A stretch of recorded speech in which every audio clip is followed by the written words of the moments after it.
Honeybees make honey as a way of storing food to eat over the cooler winter period, when they are unable to forage and there are fewer flowers from which to gather food. The colony will perish if the honey supply runs short and the bees are unable to produce adequate heat. Not all bees are created equal when it comes to producing honey.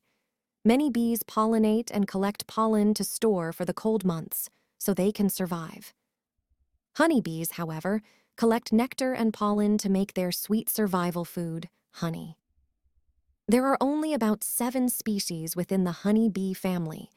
The magnificent little creatures that give us such a wonderful sweet treat are heavy-duty worker bees. In addition to producing honey, honeybees also produce beeswax, propolis, and royal jelly. Honeybees need nectar and water to make honey. They need a place to live, such as the hive. They also need pollen. Adult bees don't need much pollen. However, bee larvae need lots of pollen because of the high protein content. Bees will forage within a 5-mile radius of their hive, though they will generally stay as close as possible. There are many flowers that attract bees out foraging. These flowers contain sugary nectar and high-protein pollen. The sugar and protein components give the bees young a good start to life. Honeybee workers forage for nectar for approximately 3 weeks. They may visit up to 100 flowers per trip and make up to 50 trips per day, although this varies depending on plant availability or quality, weather, and physical barriers. If a foraging bee discovers a good source of nectar, she is able to communicate this information with other bees. When bees collect nectar, they use a long tongue called a proboscis that can slide down into the flower and suck nectar out like a straw. They store the nectar in a second stomach, sometimes called a honey stomach, that doesn't digest nectar. It serves as a carrying purse and is in front of the digestive tract of the bee. The honey stomach can hold up to 70 milliliters of nectar and weigh almost as much as the bee itself. Honeybees have tiny hairs on their bodies, allowing pollen to stick to them, so they can carry both nectar and pollen while flying.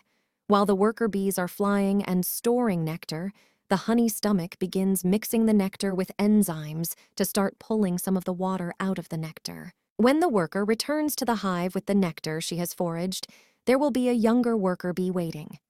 This waiting bee is often referred to as a house bee.